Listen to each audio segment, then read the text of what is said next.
యేసుక్రీస్తు శక్తిగల నామములో మీ అందరికీ శుభములు.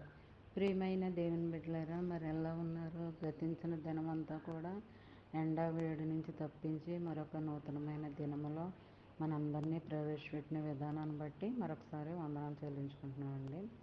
ఈ దినము దేవుడు మనకిస్తున్న వాగ్దానము యెహెజ్కేలు గ్రంథము 47వ అధ్యాయము 9వ వచనం.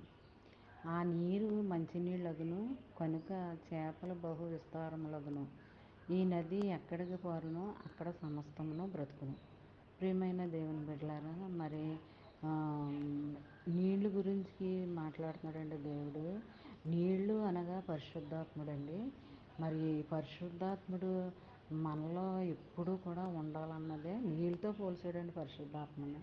ఎప్పుడు కూడా మనలో ఉండాలన్నది ఆయన కోరిక. పరిశుద్ధాత్మని ఎప్పుడు కూడా మనము వదిలిపెట్టకూడదండి. పరిశుద్ధాత్మతో మనం నడవాలి. పరిశుద్ధాత్మతో మనం మునిగిపోవాలండి. పరిశుద్ధాత్మతో మనం సంచరించాలండి. మరి ఇలాగా పరిశుద్ధాత్మ హత్తుకొని ఉంటే మరి బహు విస్తారంగా మరి దేవుడు మనల్ని దీవిస్తానని, ఆశీర్వదిస్తానని అంటున్నాడండి. అంతే కదండి, ఆ నది ఎక్కడి వరకు ప్రవాహం చేస్తుందో అంతకంటే ఇంకా ఎక్కువగా కూడా మరి మిమ్మల్ని నడిపిస్తాను, మిమ్మల్ని బ్రతికిస్తాను అని వాగ్దానం చేస్తున్నారండి. ఈ వాగ్దానంలో ఉన్న మాటలన్నీ మన బ్రతుకుల్లో కూడా నెరవేరాలని మనం కోరుకుందామండి.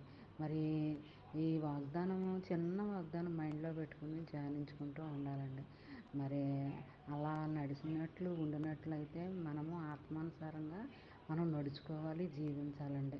మరి దేవుడు ఈ చిన్న వాగ్దానాన్ని మనకి ఇచ్చాడు కదా. మరి ఎంతోమందికి ధన్యత లేదండి వాగ్దానాలు చదవడం, మరి వాగ్దానాలు పంపించడం. అదొక దేవుడిచ్చిన వరం అని మనం గ్రహించాలండి. మరి ఇలాంటి వాగ్దానాలు మనం మైండ్లో పెట్టుకుని ధ్యానించుకుంటూ ఉండాలి. అలాగ ఉన్నప్పుడు దినమంతా మరి మనకెంతగానో మనం చేసే ప్రతి పనిలోనూ దీవెనకరంగా, ఆశీర్వాదకరంగా ఉంటుందండి. అంతే కదండి, మనకి, మన బిడ్డలకి, మన కుటుంబ సభ్యులకు కూడా ఎంతో మేలుకరంగా ఉంటుందండి. మరి ఈ దినమంతా ఈ చిన్న వాగ్దానం మైండ్లో పెట్టుకుని ధ్యానించుకుంటూ ఉండాలని కోరుకుంటూ, ఆమేన్. God bless you.